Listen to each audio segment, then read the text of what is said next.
From the Brothers Grimm, the tale of the three birds, told in whisper. Many years ago there lived up among the hills in our country some petty kings, who every day went out hunting and had their palaces high above everybody else. One day, when one of them had come forth from his castle with his huntsmen, there were three girls who were tending their cows, and as they saw the king pass by with his people, the eldest of them, pointing to the king, called out to her companions, "Eloah, Eloah, if I had any, I would have him."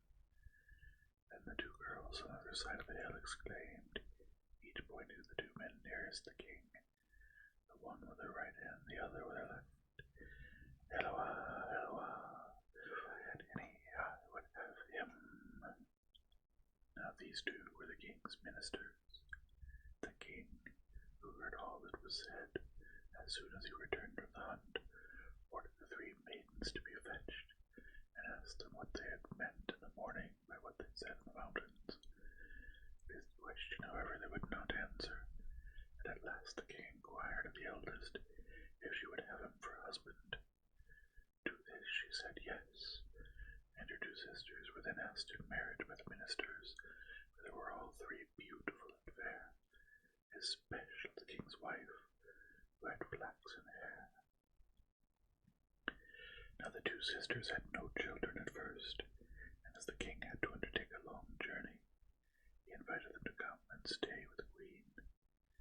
During his absence, the queen bore a child who had a red forehead, and was, besides, very pretty. The two sisters, however, agreed together they would throw the child into the mill pond, and as they did so, a little bird flew up in the air, which sang, "Ready to die and forever to quit these lilies and flowers. Brave boy, are you fit?" When the two sisters heard this, they were very much alarmed, and made all the haste they could home. Afterwards, when the king returned, they told him that the queen had borne a dead child, but the king only replied, "What God wills, I must bear."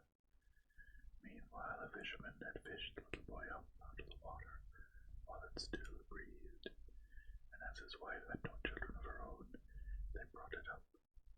A year after the king again went on a journey, and in his absence another boy was born, which the two sisters stowed away as before, and threw into the water. Just as they did so, a bird flew up as at the first time, and sang, "Ready to die and forever to quit these lilies and flowers. Little boy, are you fit?" When the king returned, they told the same tale as before about the queen, but he merely replied, "What God wills, I must bear." However, the fisherman had again luckily rescued the child, whom he brought up with his brother.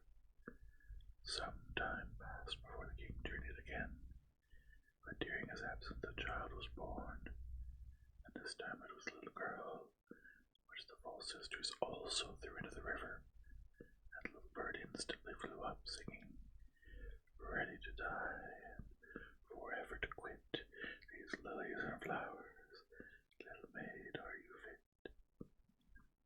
Afterwards, when the king returned, he was told the same tale as before, and this made him so angry that he caused the queen to be put in prison, where she was kept for many years.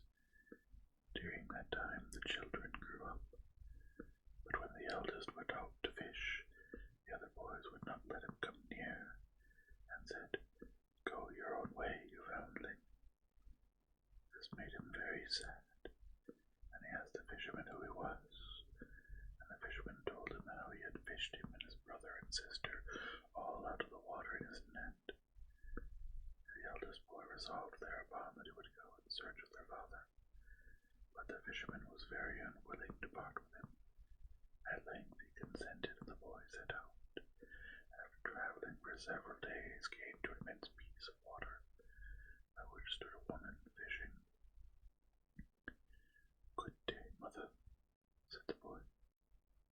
ye, my lad, she replied. You will sit there a good long time before you catch any fish, said the boy, and you will seek a long while before you find your father, returned the woman. And pray, how do you mean to cross this water? Heaven only knows, he replied, and thereupon the old woman took him on her back and carried him across, and there he searched everywhere, but could never find his father. A year after his departure, his brother made up his mind to go in search of him, and he also, coming to the same great water, found the old woman, with whom he held the same conversation, and was likewise carried across as his brother had been. The sister was now left alone at home, but she became so restless and dispirited at her brother's absence that she set out herself in search of them. On her way she came, as they had done, to the great piece of water, and found there the same old woman, to whom she said, "Good day, mother." "Thank you, my child," was the reply. "God bless your fishing," said the girl. As soon as the old woman heard this, she became very friendly.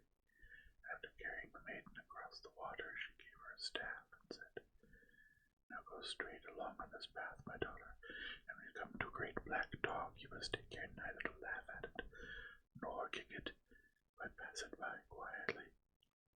Then you will come to a large castle, upon whose threshold you must let the staff fall, and then go straight through it to a fountain on the other side of the castle. This fountain will be in a stream, wherein stands also a tree, on which there will hang a bird in a cage, which you must take off. Then take also a glass of water at the fountain, and return with these the same way exactly as you came. On the threshold pick up your staff again, and when you pass the dog the second time hit it in the face, and then come straight back to me." The maiden found everything just as the old woman said, and at the back of the castle she found also her two brothers, who had been seeking half through the world. So they went together and came to the place where the black dog lay, whose face they knocked, and immediately the dog became a handsome prince, and accompanied them to the great water. There still stood the old woman, who was very glad to see them return, and carried them all across the water. This done, she disappeared, for she was now released from her labors. The brothers and sister, however, returned to the fisherman, and all were made happy on seeing each other again. But the bird they hung upon the wall in his cage. The second brother, however, could not rest at home, and soon he took his crossbow and went to the hunt. When he got tired, he took out his flute and played a tune, which the king, who was also hunting, heard, and coming up to the youth, inquired who had given him leave to hunt there. "Nobody," he replied. "To whom do you belong, then?" asked the king. "I am the fisherman's son," was the reply.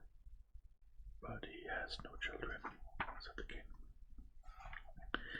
"If you will not believe me," said the youth, "come and see." So the king went to the fisherman, who told him all that had taken place, and the bird on the wall began to sing. "The mother sits lonely in prison fast kept, and these are her children stolen away while she slept, by the false-hearted sisters who the children do kill, and deep waters threw them by the side of the mill." This frightened them all, and the king took the bird, the fisherman, and the 3 children with him to the castle, and ordered the prison to be opened, and brought his wife out, who at first was very ill and weak after her long confinement. So her daughter gave her some of the water she had procured at the fountain, and that made her quite well again as soon as she had drunk it. Afterward the 2 false sisters were burned, and the daughter of the king married the handsome prince, and so all were made happy